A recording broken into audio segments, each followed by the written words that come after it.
America और Iran पर एक बार फिर दुनिया की नजरें टिक गई हैं, क्योंकि जिस मुद्दे पर दोनों देशों के रिश्ते सालों से तनाव में रहे, अब उसी मुद्दे पर बातचीत तेज होती दिखाई दे रही है। और ये मुद्दा है ईरान का परमाणु कार्यक्रम यानी न्यूक्लियर प्रोग्राम। दरअसल अमेरिकी राष्ट्रपति डोनाल्ड ट्रंप ने एक बड़ा बयान दिया है। ट्रंप ने साफ कहा है कि ईरान के पास मौजूद संवर्धित यूरेनियम को खत्म कर देना चाहिए और इसके लिए उन्होंने 2 रास्ते बताए हैं।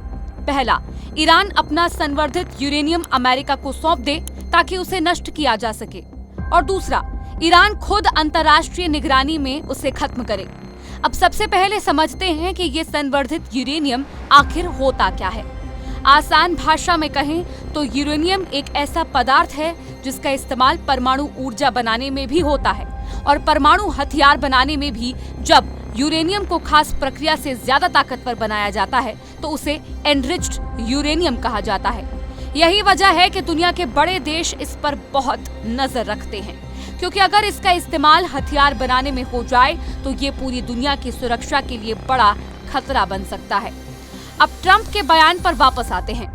ट्रंप ने अपने social media platform truth social पर लिखा कि ईरान का संवर्धित यूरेनियम या तो तुरंत अमेरिका को सौंप दिया जाए या फिर किसी तय जगह पर अंतर्राष्ट्रीय निगरानी में उसे खत्म किया जाए।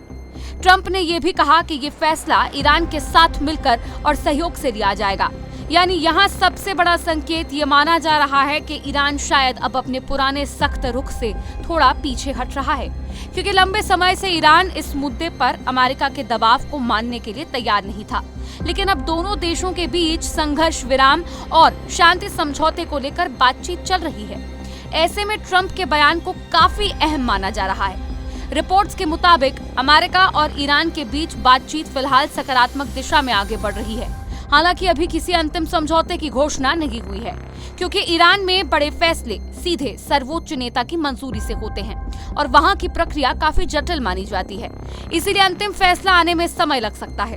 अमेरिका सिर्फ परमाणु मुद्दे पर ही नहीं बल्कि पूरे मिडिल ईस्ट की राजनीति को नए तरीके से सेट करने की कोशिश कर रहा है, क्योंकि अगर ईरान और अमेरिका के बीच कोई बड़ा समझौता होता है तो उसका असर सिर्फ इन 2 देशों तक सीमित नहीं रहेगा, बल्कि इजराइल, खाड़ी देशों और पूरे पश्चिम एशिया की राजनीति को बदल सकता है। हालांकि अभी भी कई बड़ी चुनौतियां बाकी हैं। ईरान लंबे समय से कहता रहा है कि उसका परमाणु कार्यक्रम सिर्फ शांतिपूर्ण उद्देश्यों के लिए है, जबकि अमेरिका और उसके सहयोगी देशों को डर है कि ईरान भविष्य में परमाणु हथियार बना सकता है। यही वजह है कि ये मुद्दा कई सालों से अंतर्राष्ट्रीय राजनीति का सबसे बड़ा विवाद बना हुआ है। अब देखना होगा कि क्या ट्रंप की ये रणनीति सच में शांति समझौते तक पहुंचती है या फिर ये बयानबाजी आने वाले समय में एक नए विवाद की शुरुआत बनेगी।